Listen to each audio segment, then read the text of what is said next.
Good morning friends. हम लोग आज सोवरिन गोल्ड बॉन्ड्स के बारे में बात करने जा रहे हैं, बट उससे पहले कुछ चीजें समझना जरूरी है। जैसे इन्वेस्टमेंट्स के कुछ बेसिक प्रिंसिपल्स होते हैं, उसमें एक one of the most important principal है एसेट एलोकेशन। सो एसेट एलोकेशन पे जब हम बात करते हैं, सो हमें ये समझना जरूरी है एसेट एलोकेशन होता क्या है और एसेट एलोकेशन के एडवांटेजेस क्या हैं। सो उससे भी पहले एक और चीज इंपॉर्टेंट है कि कौन कौन से एसेट क्लासेस अवेलेबल हैं जिसमें हम इन्वेस्टमेंट कर सकते हैं।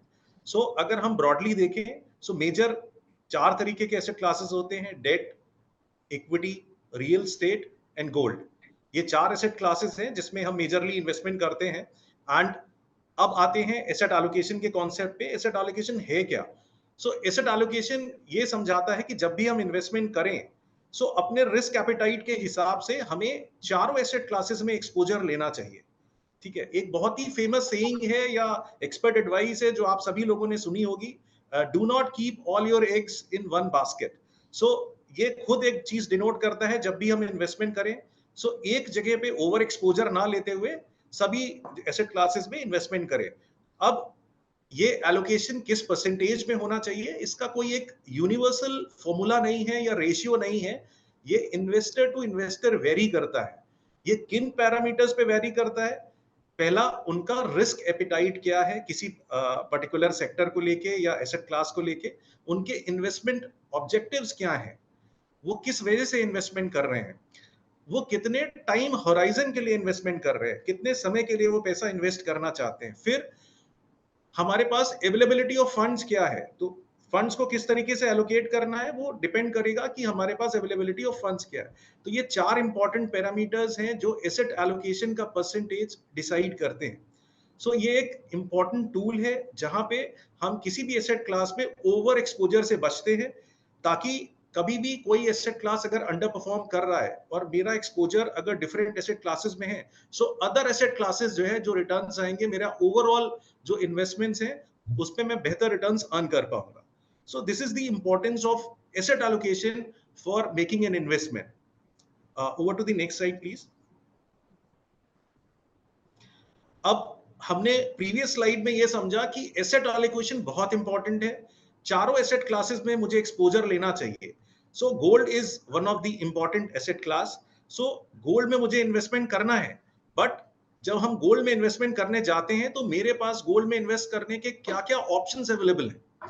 सो एक सबसे पुराना और ट्रेडिशनल ऑप्शन है कि हम मार्केट में जो ज्वेलर्स हैं या हमारे फैमिली ज्वेलर्स हैं उनके पास जाके हम गोल्ड बाई कर सकते हैं। तो वो ज्वेलर्स भी हमको 3 ऑप्शंस देते हैं। पहला, कि हम उनसे ज्वेलरी बाई कर सकते हैं।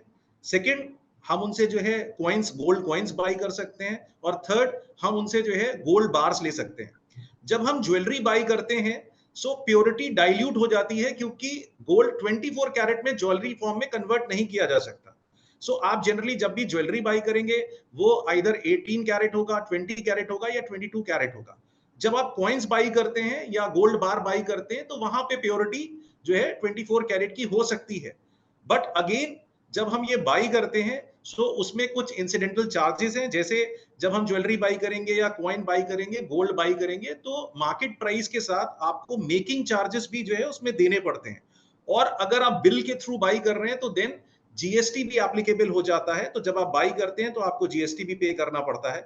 एंड एक डाउट ज्वेलर से बाई करते समय हमेशा दिमाग में रहता है प्योरिटी का, कि क्या मैंने सही जगह से बाई किया, क्या प्योरिटी श्योर है, और अगर मैं इन्वेस्टमेंट पॉइंट ऑफ व्यू से ये कर रहा हूं तो क्या मुझे मेच्योरिटी के समय एक्चुअल गोल्ड प्राइस मिलेगा, क्या मुझे रियल रिटर्न ऑन गोल्ड मिलेगा, जिस ऑब्जेक्टिव से मैं इन्वेस्टमेंट कर रहा हूं। ठीक है, फिर हम आते हैं सेकंड ऑप्शन, जो कि बाद में कुछ समय बाद इंट्रोड्यूस हुआ, और वो म्यूचुअल फंड्स ने ये कॉन्सेप्ट इंट्रोड्यूस किया, जहां पे हम म्यूचुअल फंड्स के जो है गोल्ड फंड्स में या उनके द्वारा रन किए गए ईटीएफ्स यानी एक्सचेंज ट्रेडेड फंड्स में जो है इन्वेस्टमेंट कर सकते हैं। सो जब हम म्यूचुअल फंड्स में या ईटीएफ में इन्वेस्टमेंट करते हैं, तो ईटीएफ में इन्वेस्टमेंट करने के लिए क्लाइंट के पास या इन्वेस्टर के पास एक डीमैट अकाउंट होना चाहिए, और उनका जो है किसी ट्रेडिंग प्लेटफॉर्म पे जो है एक रजिस्ट्रेशन होना चाहिए, सो दैट वो वहां से ईटीएफ के थ्रू गोल्ड बाई कर सकते हैं। वहां पे प्योरिटी का कंसर्न तो खत्म हो जाता है, क्योंकि आपको 24 कैरेट का प्राइस वहां पे एक्सचेंज पे मिलता है। बट जो भी म्यूचुअल फंड ये स्कीम्स मैनेज कर रहे हैं, वो अपनी एक फंड मैनेजमेंट फी चार्ज करते हैं। So again real return on gold में वो एक्सपेंसेस लेस होते हैं, तब आपके पास रिटर्न्स आते हैं। सो ये भी एक चीज है कि आपको यहाँ पे भी जो है रियल रेट ऑफ रिटर्न नहीं मिल रहा है गोल्ड पे, आप इन्वेस्टमेंट जिस पॉइंट ऑफ व्यू से कर रहे थे।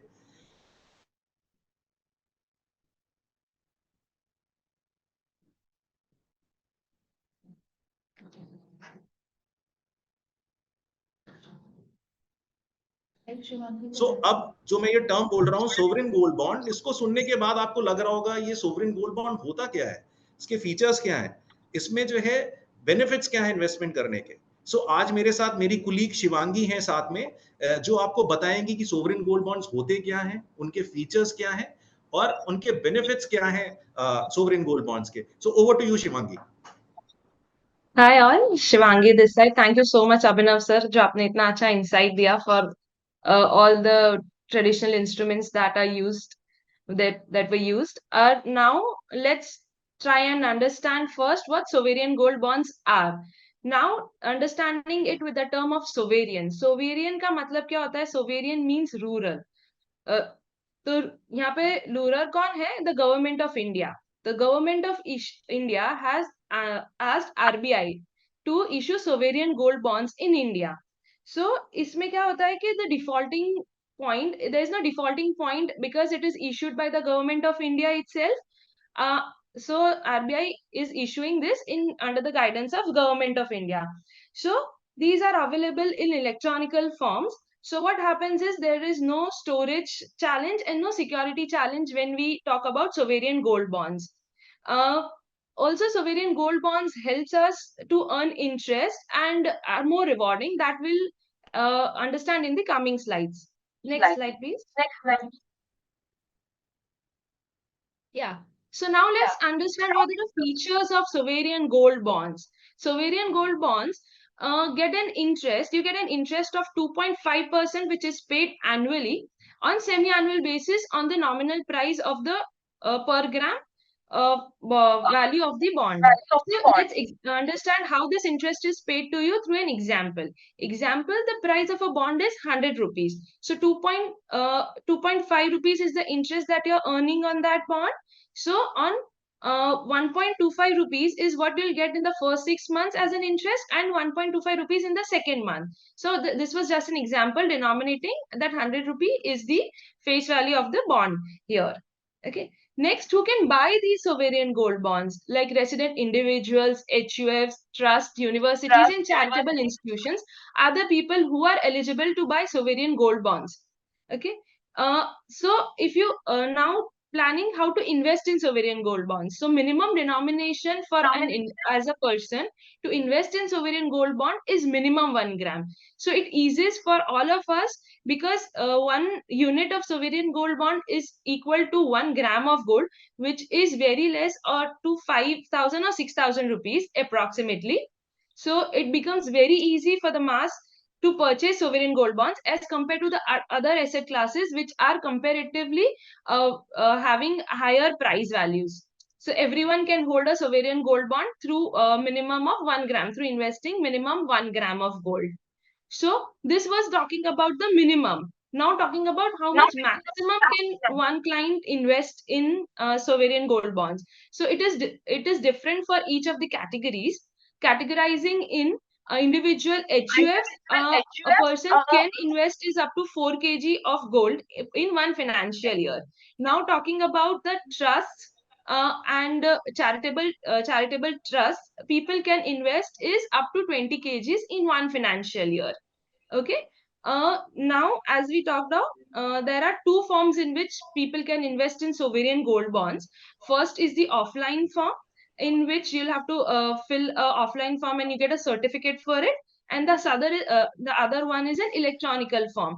The benefit here, what RBI is giving us through investing in an electronical form, is a 50 rupees discount that is available if you opt for an online form. In online form, it's an electronical form wherein you can get your sovereign gold bonds in your demat.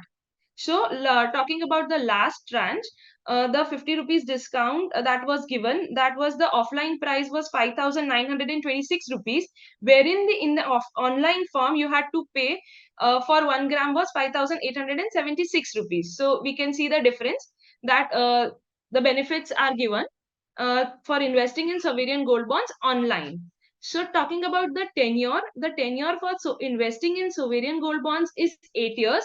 So if you have a physical certificate for it, only a premature redemption is applicable after 5 years of investment. But if you have an online electronical form sovereign gold bonds, you can premature it after the listing is done on the exchanges. So if you have any immediate requirements, that can be taken care of if you invest it online. Also, it helps to have no storage cost and all those stuffs. Can we have the next slide? These were the features. Now talking about the benefits of investing in sovereign gold bonds. First and the most foremost benefit of investing in sovereign gold bond is you get more purity. As sir rightly said, we have many forms of gold bonds available in the market. One saying physical gold in forms of jewelry, right? As investing in jewelry or making jewelry, we have to pay all those making charges and all those things, GST and all those stuff. Here in which sovereign gold bonds, there is no need for all those things, right? So there is 100% purity that is assured to you, that you get what the price you're getting is for 1 gram of gold, which is purity. As these are issued by the government of India, these sovereign gold bonds are very safe investments, and these are taken care by RBI. So everything is under regulations of the government of India itself. Also, in terms of physical gold, you don't get any interest payments. No fixed interest is received if you're holding a gold coin or a jewelry of it. But if you buy a sovereign gold bond, you get a 2.5% interest, where that is fixed. After this, capital appreciation is also available. So a assured return of 2.5% is available, plus capital appreciation at the end of 8 years, which we have seen in the history as well. If we compare the prices from like 2015 to say 2023, it was the price of the gold was traded for 10 grams, it was around 26,000 rupees roughly. Now it is around 60,000. So we can all see the CAGR that we are going to receive in terms if we invest in golds, right? This can be held in electronical form, which becomes very easy for all of us, because in this digital world we all have a demat account. It's just a matter of click and we get the sovereign gold bonds. Also, certificate forms are available if for online form. So purchasing is also very easy for sovereign gold bonds. Now talking about the GST and making charges and storage costs, that is applicable if you purchase any physical gold bonds or gold bars, right? This is not the case of sovereign gold bonds. So all these things are exempted when you purchase a sovereign gold bond. If you hold these bonds till maturity, the tranches coming from 11 September to 15 September, if you purchase any of the gold bonds now, if you wait till the maturity, we won't be having any capital gains taxation that is applicable, and it can be also used as collateral for gold loans, right? If you have a physical gold, the same way, if you have a sovereign gold bond, this can uh, now also there is no TDS applicable on the interest that we receive. So the interest that the 2.5% interest per annum that we were discussing earlier, there is no TDS applicability available on this. So if you go for any other asset class, example, you say if you're investing, if you have your money in your savings account, all those things have TDS applicable to it. In this case, there's no TDS applicable. Taxation is there on investing in if on the taxation is available on is there on the interest that is earned, but there is no TDS cut. Now can we move on the further slides? For this I'll request Mr. Abhinav sir to take over.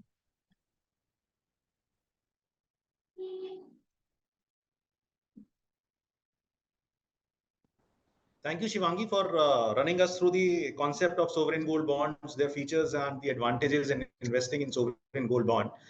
अब हम लोग ने ये समझा कि gold के 3 options कौन-कौन से अवेलेबल है। पहला, हमारे पास फिजिकल गोल्ड अवेलेबल है, दूसरे नंबर पे हमारे पास ETFs अवेलेबल है और तीसरे नंबर पे सोवरेन गोल्ड बॉन्ड, जो कि अभी कुछ समय पहले ही कॉन्सेप्ट आया बट बहुत ज्यादा पॉपुलैरिटी गेन कर रहा है because of the ease of investments, tax feasibility, convenience and all. Concept बहुत ज्यादा पॉपुलराइज हो रहा है और ज्यादा से ज्यादा इन्वेस्टर इस प्रोडक्ट के थ्रू गोल्ड में इन्वेस्टमेंट कर रहे हैं।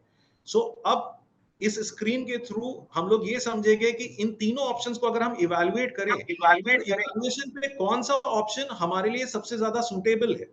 ठीक है, तो उन ऑप्शंस को अगर हम लोग इवैल्यूएट करते हैं तो सबसे पहले जो एक इंपॉर्टेंट पॉइंट शिवांगी ने रेज किया कि sovereign gold bonds is issued by government of India, RBI is issuing the bond, so all bonds are backed by physical gold. जो भी बॉन्ड सर्टिफिकेट या यूनिट्स आपको इश्यू होती है उनके पीछे गवर्नमेंट फिजिकल गोल्ड का बैकअप लेती है। इट इज नॉट ओनली कि हमने फंड रेज किया एंड उसके अगेंस्ट आपको सर्टिफिकेट इश्यू हो गए या आपके डीमैट में यूनिट अलॉट हो गई। वहां पे गवर्नमेंट जितना अमाउंट ऑफ गोल्ड परचेज आता है उसका फिजिकल बैकअप मेंटेन करती है। तो all these certificates and units in your demat account are backed by physical gold. So ऐसा क्या, जब आप फिजिकल गोल्ड बाई कर रहे हैं तो वहां पे गवर्नमेंट का कोई इन्वॉल्वमेंट नहीं है। सो जो भी आप ज्वेलर से डील कर रहे हैं उनके अपने प्राइसेस होंगे, वो आपको डेली गोल्ड प्राइसेस डिक्लेयर करते हैं, बट जब आप वापस सेल ऑफ करने जाते हैं तो अलग अलग ज्वेलर्स के बाई बैक के अलग अलग प्राइसेस आपको मिलते हैं। सो वो एक चीज है। ETF में yes there will be a standard price जो आप एक्सचेंज पे ट्रेड कर रहे हो, बट अगेन वहां पे आपको एक्सपेंस रेशियो आता है जो कि वो अपना फंड मैनेजमेंट फी चार्ज करते हैं। सो सोवरेन जो है फीचर जो अवेलेबल है वो सिर्फ अपना गोल्ड बॉन्ड्स में अवेलेबल है। उसके बाद अगर हम लोग बात करें अर्निंग्स पे जो है, तो रिटर्न एंड अर्निंग्स, तो यहाँ पे जो है बेसिकली अगर हम बात कर रहे हैं सो हमें समझ में आता है कि मोर देन एक्चुअल रिटर्न्स, अगर हम सोवरेन गोल्ड बॉन्ड में इन्वेस्टमेंट कर रहे हैं सो मुझे क्या क्या रिटर्न्स मिल सकते हैं, पॉसिबिलिटी क्या है। सोवरेन गोल्ड बॉन्ड में पहला, मुझे गोल्ड के प्राइसेस का डिफरेंशियल मिलेगा। गोल्ड के प्राइसेस का डिफरेंशियल मींस आज जिस प्राइस पे गोल्ड इश्यू हो रहा है, प्राइस पे इश्यू हो रहा है, मुझे एलोकेशन हो गया, मैंने मेच्योरिटी तक अगर उस जो है यूनिट्स को होल्ड करा तो उस समय जो गोल्ड प्राइस है उस पे मेरा मेच्योरिटी होगा, प्लस इतने दिन गोल्ड होल्ड करने के लिए गवर्नमेंट एक और एड ऑन फीचर देती है कि आपको 2.5% का इंटरेस्ट एडिशनल देती है। सो अगर आप फिजिकल गोल्ड की तरफ जाते हैं और एक स्टैंडर्ड प्राइस समझ ले कि आज आपने गोल्ड बाई किया और मान लेते हैं कि वो गोल्ड प्राइस पे ही उस समय के रिडीम हो गया, बट इंटरेस्ट फीचर यानी आपने जितने समय वो गोल्ड होल्ड करा उस पे जो एडिशनल इंटरेस्ट मिल रहा है वो आपको फिजिकल गोल्ड के केस में नहीं मिलेगा। सिमिलरली अगर आप ETF भी बाई कर रहे हैं तो ETF में भी ये फीचर अवेलेबल नहीं है। आपको सिर्फ प्राइस डिफरेंशियल, जिस NAV पे आपने आज खरीदा और जब आप सेल कर रहे हैं उस दिन की जो NAV है, सिर्फ वो डिफरेंशियल आपको मिलेगा। सो सोवरेन गोल्ड बॉन्ड जो है एक एडिशनल रिटर्न फीचर ऐड करता है जब आप उसको बाई करते हैं, विच इज द इंटरेस्ट। ठीक है, तो अगेन थर्ड पॉइंट इन्होंने इंटरेस्ट फिर से एक्सप्लेन किया कि हाँ इंटरेस्ट है। सो सोवरेन गोल्ड बॉन्ड में इंटरेस्ट फीचर है, फिजिकल गोल्ड में नहीं है, ETF में नहीं है।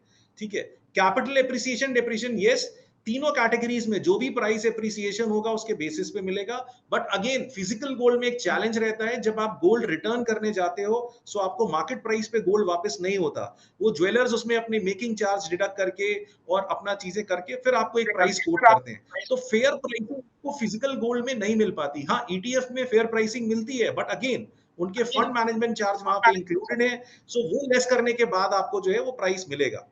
ठीक है, एनुअल फंड मैनेजमेंट चार्ज ये जो है सोवरेन गोल्ड बॉन्ड में नहीं है, फिजिकल गोल्ड में नहीं है, बट हाँ म्यूचुअल फंड AMC जो है वो अपना चार्ज ये लेती है। ठीक है, एग्जिट एंड रिडम्पशन ऑप्शन जो है, हाँ अगर आप जो है डीमैट फॉर्म में ले रहे हैं तो इसको आप जो है कभी भी सेल कर सकते हैं। आपके पास डीमैट में यूनिट्स है, अलॉटमेंट के बाद जब सोवरेन गोल्ड बॉन्ड की लिस्टिंग हो जाती है सो आप एक्सचेंज में जाके NSE BSE उस दिन जो प्राइस कोट हो रहा है उस पर एग्जिट कर सकते हैं। ठीक है, लेकिन फिजिकल गोल्ड में यस आप किसी भी दिन जाके मार्केट में अपने ज्वेलर से जहां से आपने बाई किया या किसी भी ज्वेलर्स के पास आप जाके वापस कर सकते हैं। सेम चीज ETF में अगर आपने बाई किया है, डेली NAVs एप्लीकेबल रहती है तो आप उन NAVs पे जो है उसमें से एग्जिट कर सकते हैं। ट्रेडेबिलिटी, सोवरेन गोल्ड बॉन्ड्स मार्केट में यस रेगुलरली ट्रेड होते हैं।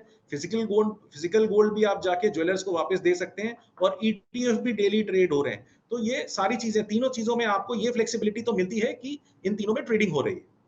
Yes, over to the next slide, please.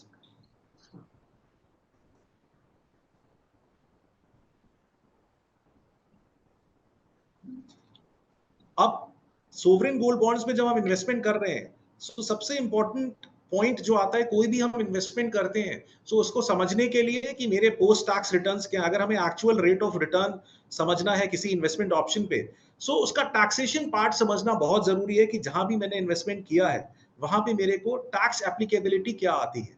तो सबसे पहले इंटरेस्ट इनकम जो हम इसमें अर्न करते हैं, जो भी 2.5% हम इंटरेस्ट इनकम जो अर्न कर रहे हैं, ये इंटरेस्ट इनकम जो है जो हमें रिसीव होगी वो टैक्सेबल है, वो मेरी इनकम में क्लब हो जाएगी, और मैं जिस भी स्लैब में आता हूँ 10, 20, 30, उस स्लैब में जो है मुझे उस पर टैक्स देना पड़ेगा। ठीक है, क्या इस इंटरेस्ट इनकम पे टीडीएस लगेगा? नहीं। तो जो भी ये इंटरेस्ट इनकम आएगी ये विदाउट टीडीएस आपके पास आएगी, और आपको जब अपने रिटर्न फाइल करने हैं उसमें तब इस समय टैक्स देना है। अब तीसरा सवाल, क्या मुझे इस पे कैपिटल गेन लगेगा? अगर मैं मैच्योरिटी तक जो है इन बॉन्ड्स को होल्ड करता हूं, सोवरेन गोल्ड बॉन्ड को, तो मुझे इस पे कोई टैक्स देना पड़ेगा मैच्योरिटी पे? तो बिल्कुल नहीं। गवर्नमेंट ने जो है, अगर आप मैच्योरिटी तक इलेक्ट्रॉनिक फॉर्म में बॉन्ड्स को अगर होल्ड कर रहे हैं, तो यहाँ पे कोई भी कैपिटल गेन टैक्स नहीं आएगा। जबकि अगर आप म्यूचुअल फंड्स बाई करते हैं तो वहां पे कैपिटल एप्रिसिएशन पे आपको टैक्स देना पड़ता है, कैपिटल गेन टैक्स देना पड़ता है। अगर आप फिजिकल गोल्ड रखते हैं तो भी आपको जो है टैक्स लाइबिलिटी बनती है। बट अगर आप सोवरेन गोल्ड बॉन्ड बाई कर रहे हैं और मेच्योरिटी तक होल्ड करते हैं तो आपको कोई भी टैक्स इस पे नहीं देना है। ठीक है, आखिरी चीज, if the bonds are sold before 8 years maturity period and any capital gain, yes, हम बॉन्ड्स को इलेक्ट्रॉनिक फॉर्म में हैं, सो पहले भी बेच सकते हैं। सो मैंने कहा कि जिस दिन लिस्टिंग हो जाती है उसके बाद हम बॉन्ड्स को बेच सकते हैं। तो अगर हमने बॉन्ड को 1 साल से कम पीरियड के लिए रखा है और उसके बाद हमने उसको सेल ऑफ करा, सो ये शॉर्ट टर्म कैपिटल गेन बनेगा, और शॉर्ट टर्म कैपिटल गेन हमारी इनकम में क्लब हो जाता है, और उस पर जो टैक्स जिस स्लैब में हमें उस पर टैक्स देना पड़ता है। अगर हमने 1 साल से ज्यादा सोवरेन गोल्ड बॉन्ड्स की यूनिट अगर होल्ड करी है और उसके बाद हम उसको सेल करने जा रहे हैं, सो ये लॉन्ग टर्म कैपिटल गेन जो है टैक्स की कैटेगरी में फॉल करता है। तो विद इंडेक्सेशन हमें 20% पे टैक्स देना है, और विदाउट इंडेक्सेशन हम जो है 10% पे टैक्स देंगे। सो अभी आपने पूरा प्रोसेस समझा, एसेट एलोकेशन की इंपॉर्टेंस समझी, एसेट एलोकेशन क्यों इंपॉर्टेंट है। सो हम सभी को कुछ ना कुछ portion as per our risk appetite, investment objective, time horizon के बेसिस पे कुछ ना कुछ एलोकेशन हर एसेट क्लास में करना है। तो उसमें गोल्ड एक इंपॉर्टेंट कैटेगरी है। फिर हमने ये भी समझा कि गोल्ड में हमारे पास इन्वेस्टमेंट ऑप्शंस कितने अवेलेबल हैं, तो वो 3 ऑप्शंस है, फिजिकल गोल्ड, ईटीएफ और सोवरेन गोल्ड बॉन्ड्स। हमने ये भी समझा कि इन तीनों को अगर हम इवैल्यूएट करें तो सबसे ज्यादा अट्रैक्टिव और टैक्स जो है सेबी कौन सा इन्वेस्टमेंट ऑप्शन है, वो सोवरेन गोल्ड बॉन्ड है। ठीक है, सो इन सब चीजों से हमें ये तो समझ में आता है कि हमें गोल्ड में इन्वेस्टमेंट करना है, और दूसरा हमें सोवरेन गोल्ड बॉन्ड में करना है। अब सोवरेन गोल्ड बॉन्ड में इन्वेस्ट करने का मैंने मन तो बना लिया, बट इसमें इन्वेस्टमेंट कैसे करेंगे? सो इसका एक प्रोसेस है, एक तरीका है। सो मेरे साथ अगेन मैं शिवांगी जी से रिक्वेस्ट करूंगा कि वो हम सभी लोगों को ये बताएं कि मैं अगर सोवरेन गोल्ड बॉन्ड में इन्वेस्टमेंट करना चाहता हूं तो उसको इन्वेस्टमेंट करने का तरीका क्या है। Over to you Shivangi. Yes, sir. Can we have the next slide? Yeah. So this was, thank you so much, sir, for the taxation part, because many of the people have these queries. And now talking about how to invest in sovereign gold bonds. So we learned about brief about the traditional sovereign gold bonds, the gold bonds as of now, the taxation part, and the other products. So everything was covered. Now comes is how to invest in sovereign gold bonds, right? We learned everything, but now ab invest kaise karna is the biggest question. So the sovereign gold bonds would be available on the fixedincome.com from 11 September to 15 September. This is the second tranche for this financial year. The first tranche that happened was in June this year. Now this is the upcoming is from Monday. So this Monday it would be live and available on the fixedincome.com. So how to invest through the fixedincome.com? First, you'll just have to do a small sign up process, and if it's already done, just a KYC process needs to be done. In KYC, you'll have to upload 3 documents of yours, that is your PAN card, bank details, and DMAT details, that is client master. After the KYC is done, you'll be eligible to invest in sovereign gold bonds. It would be there under the tab of sovereign bonds, sovereign gold bonds tab on the fixed income. Wahan jaise you go and click on the sovereign gold bonds, you'll be able to find the whole product there. Wahan se you'll just have to apply in how many grams you wish to invest in. Suppose say I want to invest say 10 grams. So select the grams and place an order. As soon as you place an order, within 15-20 minutes, you will receive a mail from the exchange. Which mail ID you'll receive the mail is the mail ID that is registered here on the fixedincome.com. You will receive a mail from the NSE's exchange site for the making the payment. The payment link would be given on the mail. You'll just have to click on the link that is given in the mailer and make the payment. So there is no third party involvement when the payment is made. That you don't have to make the payment to the fixed income or the Tipsons group directly. Here the payment mechanism is linked to the exchange, and then as soon as the payment is done through the link, you will also get an acknowledgement from the exchange. You can say an acknowledgement slip would be received on the same mail ID stating that your payment has been received, and these are the gram. Say suppose the 10 grams of payment was received to the exchange. So after that, what happens is after the tranche is closed on say 15th of September. After that, the date of issuance that is given here is of 20th September. So from 20th September onwards, you will start receiving the SGB, sovereign gold bonds, in your demat, and the interest that is you're gonna receive on the sovereign gold bonds, that is 2.5% per annum on semi-annual basis, would be received from the exchanges itself in the demat link bank account. So this is the small and simple process for investing in sovereign gold bonds through the fixedincome.com. Over to you, Vyoma.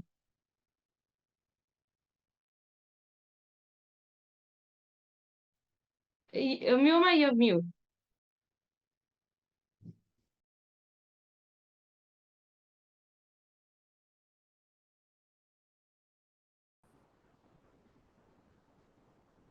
Thank you, Shivangi, and thank you, Abhinav sir, for providing us such an insightful session on sovereign gold bonds. So our attendees have few questions, and here they are. That is, one is,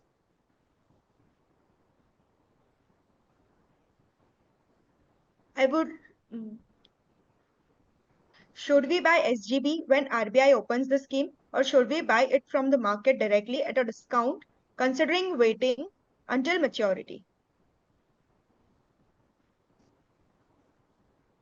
सो दोनों options available हैं हमारे पास. हम open market से भी by कर सकते हैं, जैसा मैंने बताया ये एसजीबीज जो है ट्रेड हो रहे हैं एनएससी और बीएसई में, हम वहां पे भी बाई कर सकते हैं और हम ओरिजिनल भी बाई कर सकते हैं. अगर हमारा एग्जैक्ट इन्वेस्टमेंट होराइजन, मैंने कहा था कि जब भी हम इन्वेस्टमेंट करते हैं तो कुछ पैरामीटर्स बहुत इंपॉर्टेंट है.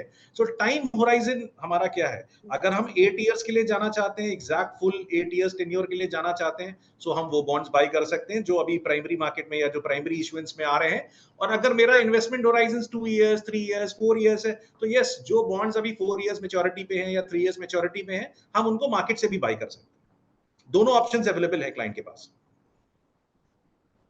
Okay, there is another question. Please explain the process of SGB purchase. Okay, so ये अभी ऑलरेडी शिवांगी ने एड्रेस किया कि हम लोग अगर फिक्स्ड इनकम प्लेटफॉर्म से जो है अगर बाई कर रहे हैं, सो क्लाइंट को एक अपना basic registration fixed income platform पे करना पड़ेगा, जहां पे उनको अपनी केवाईसी में अपना पैन कार्ड, एड्रेस प्रूफ, अपना बैंक डिटेल्स और सीएमएल अपडेट करना है. और जब वो रजिस्टर हो जाएंगे उसके बाद वहां पे एसजीबी परचेज का ऑप्शन आता है, जिसको वो क्लिक करते हैं. सो जिसमें वो अपना जितनी भी ग्रामेज बाई करना चाहते हैं वो ग्रामेज सेलेक्ट करेंगे एंड सबमिट करेंगे. उनको एक्सचेंज से एक पेमेंट लिंक आएगा, उसको वो क्लिक करके वहां पे पेमेंट कर सकते हैं, और जिसके बाद उनको एक एक्नॉलेजमेंट उनके मेल पे आ जाती है, फंड रिसीट की एक्नॉलेजमेंट है बेसिकली. एंड जब अलॉटमेंट प्रोसेस स्टार्ट होता है तो वो कुछ समय लेता है, वो 6 to 7 डेज लेता है इशू क्लोजर के बाद. तो उस पीरियड में जो है वो यूनिट्स जो है क्लाइंट के डीमैट अकाउंट में या इन्वेस्टर के डीमैट अकाउंट में क्रेडिट हो जाते हैं. Okay. The next question is, demat is compulsory? नहीं, डीमैट कंपलसरी नहीं है. ये सोवरेन गोल्ड बॉन्ड्स दोनों ऑप्शन में अवेलेबल है. आप फिजिकल फॉर्म में भी बाई कर सकते हैं और डीमैट में भी बाई कर सकते हैं. बट हम लोग ये रिकमेंड करते हैं कि आप इसको डीमैट मोड में रखें, बिकॉज अगेन आपके पास फिजिकल बॉन्ड आएगा, फिर उस बॉन्ड को आपको संभाल के रखना है, और 8 साल का टेन्योर है. सो हम लोग आज की डेट में सारा चीज अपने कुछ फोन में रखते हैं, लैपटॉप्स में रखते हैं। सो फिजिकल पेपर का टाइम अब जा रहा है। और दूसरा, गवर्नमेंट भी इनकरेज कर रही है कि हमको ये बॉन्ड्स डीमैट मोड में बाई करने चाहिए, इलेक्ट्रॉनिक मोड में। इसलिए उन्होंने 50 रुपीज का प्राइस डिस्काउंट भी दिया है पर gram. So per gram you will be paying 50 rupees less if you are buying it in demat mode. So option अभी भी ओपन है, बट हम लोग रिकमेंड ये करते हैं एज एन जो है कि आपको उसको डीमैट मोड में ही लेना चाहिए, वो ज्यादा कन्वीनियंट है और आपको उसको मेंटेन करना for 8 years will be easy. And अगर आपको कभी लिक्विडिटी ऑप्शन चाहिए, सो फिजिकल मोड में आपके पास लिक्विडिटी ऑप्शन 5 years के बाद एक्टिवेट होगा। डीमैट मोड में जो है वो लिस्टिंग के बाद आप किसी भी दिन सेल ऑफ कर सकते हैं। So again depending upon the investor requirement, वो फिजिकल और डिजिटल दोनों मोड में अप्लाई कर सकते हैं। The next is how to convert physical bonds into DMAT. Yes, आप बॉन्ड्स को फिजिकल फॉर्म में इशू करा सकते हैं। उसके बाद जो है डीमैट में आपको एक जो है डीमैट रिक्वेस्ट फॉर्म फिल करना पड़ता है, जहां पे भी जिस भी एंटिटी के साथ अपने अपना डीमैट अकाउंट खोला है, सो आप सर्टिफिकेट उस एंटिटी के पास लेके जाएंगे, एक demat request form fill in करेंगे और वो सर्टिफिकेट सबमिट करेंगे और उसके बाद वो डीमैट में कन्वर्ट होने के बाद आपके डीमैट अकाउंट में रिफ्लेक्ट करेगा। The next is, do we get ₹50 discount when we apply from the fixed income site? This is applicable for all. This is a universal discount. This is the discount given by the RBI to all the investors. This discount is not offered by fixed income. It is applicable through all the brokers. This is applicable to all the universe of investors who are investing in sovereign gold bonds in digital mode. Next is, how much time it takes to get the bond into our DMAT account? So अभी जो issue जो है open हो रहा है वो 11th को open हो रहा है एंड 15th को क्लोज होगा। Generally it takes 5 to 6 days time to get the allotment process issue closure के बाद ही स्टार्ट हो जाता है। सो कुछ लोगों को हो सकता है बॉन्ड मंडे को मिल जाए, कुछ लोगों को ट्यूसडे को एलोकेशन मिले, Thursday. So but generally it takes 5 to 6 days time to get the full allocation. Next is, when these bonds would become pledgeable with exchange? Come again, your voice. When these bonds would become pledgeable with exchange? Come again with the question. When these bonds would become so pledgeable with exchange? exchange को pledge नहीं होता है। हाँ, तो ये जो pledge आप करते हो, ये आप जो है एक्सचेंज को प्लेज नहीं करते हो।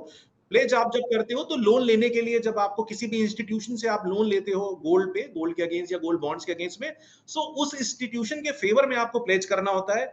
अगेन इसमें आपका डीमैट अकाउंट जहां पे है, वहां से आपको एक प्लेज क्रिएशन रिक्वेस्ट फॉर्म लेना पड़ता है। सो प्लेज क्रिएशन रिक्वेस्ट फॉर्म को आप फिल करोगे, अपने डीपी में सबमिट करोगे और वो pledge creation request form favour में होगा उस इंस्टीट्यूशन के जिससे आप गोल्ड लोन ले रहे हो।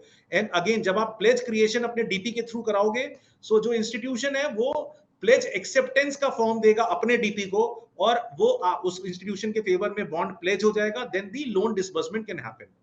सो ये आपके डीमैट अकाउंट में आने के बाद आप इमीडिएट जो है प्लेज कर सकते हो।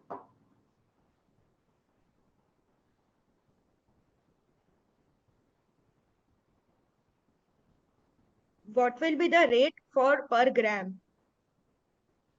सो जनरली ये रेट जो है एक्सचेंज डिसाइड करते हैं। अब मंडे को इशू ओपन हो रहा है तो ये सैटरडे को प्राइस आएगा। सो लास्ट 3 डेज का जो एवरेज प्राइस होता है, क्लोजिंग प्राइस होता है, उसका एवरेज निकाल के आरबीआई देता है। सो ये प्राइस जो है Boolean market and jeweller association जो है, इनका जो क्लोजिंग प्राइस डेली डिक्लेयर होता है, उसका क्लोजिंग प्राइस लास्ट 3 डेज का एवरेज निकाला जाएगा और वो अपना बाइंग प्राइस बन जाएगा for the entire week, Monday के लिए, Monday onwards. Next is, why does the price of SGBs of different tranches are different after listing? Since again आप बॉन्ड्स कैरी कर रहे हो तो फाइनेंशियल टर्म्स में बात करें तो cost of carry off funds include हो जाता है। जैसे जब भी हम कोई नॉर्मल बॉन्ड्स भी बाई करते हैं मार्केट से, तो अलग अलग सेम मैच्योरिटी के अलग अलग बॉन्ड्स जो है डिफरेंट प्राइसेस पे ट्रेड होते हैं। Again demand and supply is one of the important parameter जो प्राइस को डिमांड करता है। एंड अंडरलाइंग एसेट का प्राइस क्या है, यानी गोल्ड का फिजिकल मार्केट में प्राइस क्या है या आरबीआई क्या प्राइस अनाउंस कर रही है, वो भी एक इंपॉर्टेंट कंसिडरेशन है जो प्राइस मूवमेंट को जो है इंपॉर्टेंट रहता है प्राइस मूवमेंट के लिए। The next is what will be the pledge percentage on investments? RBI जो बोलता है वो 75% जो है आपका लोन टू वैल्यू रेशियो एक चीज होती है, एक टर्म होता है जो यूज होता है गोल्ड लोन में। जो भी आपका गोल्ड लोन का वैल्यूएशन है उस पे 75% तक का लोन जो है जनरली जो गोल्ड लोन इंस्टीट्यूशंस हैं या गोल्ड लोन कंपनीज हैं वो देती हैं। आप जो है जब आप प्लेज करते हैं तो आपको गोल्ड वैल्यू का approx 75% of the value you can take as loan.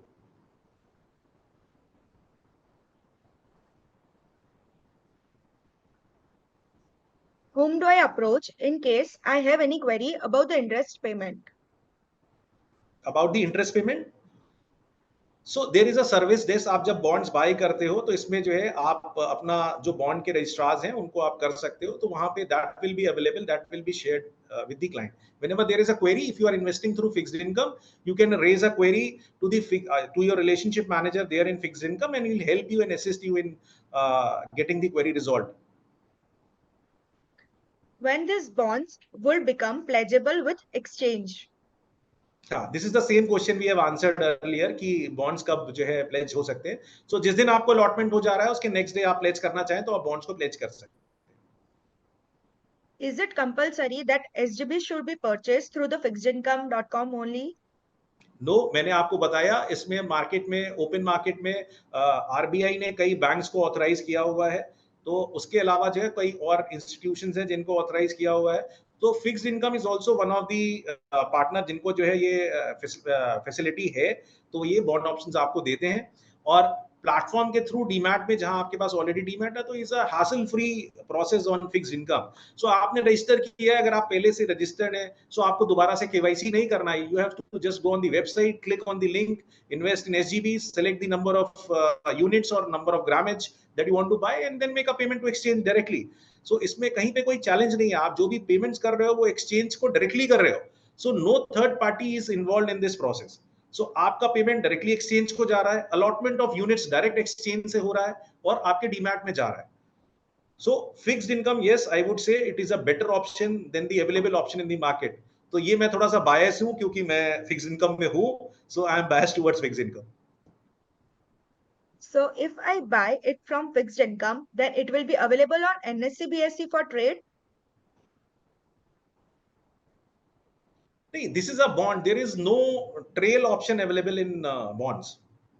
Trail option is available only in mutual funds। This bond is like a one time investment, you are making it for this series। Generally जो है bonds में जो आप investments करते हो तो it is only for one time.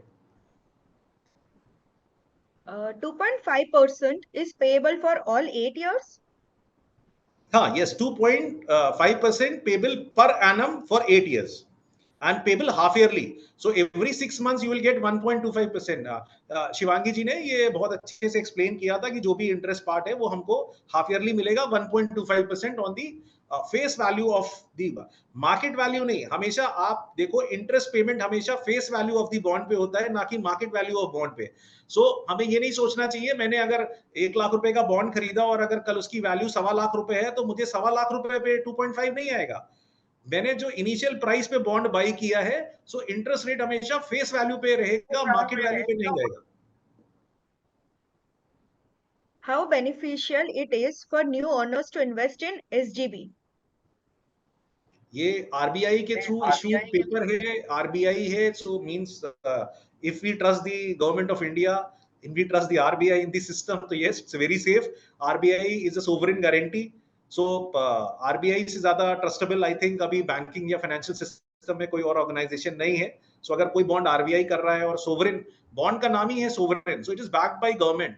यहाँ पे कोई ऐसा डिफॉल्ट इशू या लिक्विडिटी इशू ऐसा जो है कुछ भी नहीं है। तो yes, it is very safe to invest in sovereign gold bonds.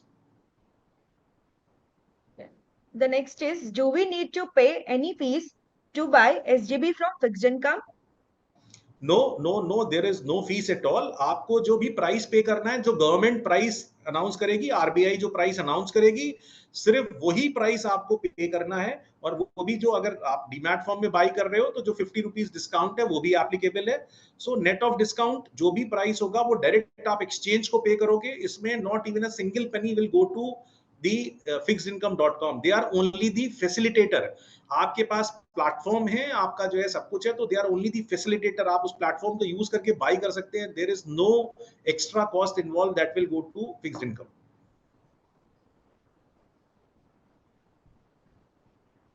The next question is, sir, I have Demat account on Grow app. Is it enough, or we have to take new Demat account again in the fixedincome.com? सो ये मैंने अभी बताया कि ये flexibility है. अगर आपका demat account grow में है या किसी भी दूसरी एंटिटी के पास जो डीमैट सर्विसेज देते हैं, आप जब फिक्स्ड इनकम प्लेटफॉर्म पे अपने आप को रजिस्टर करते हो, सो आपके ऊपर कोई रिस्ट्रिक्शन नहीं है कि आप डीमैट अकाउंट जो है फिक्स्ड इनकम के साथ ही खोलो. आपका डीमैट अकाउंट कहीं पे भी हो, किसी भी एंटिटी के साथ हो, उसका क्लाइंट मास्टर लिस्ट रजिस्ट्रेशन करते समय आपको वहां पे अपलोड करना है. That is the only requirement. आपको नया डीमैट अकाउंट खोलने की जरूरत नहीं है. आप अपने एग्जिस्टिंग डीमैट अकाउंट के थ्रू ही फिक्स्ड इनकम प्लेटफॉर्म पे जो है ये बाय कर सकते हो.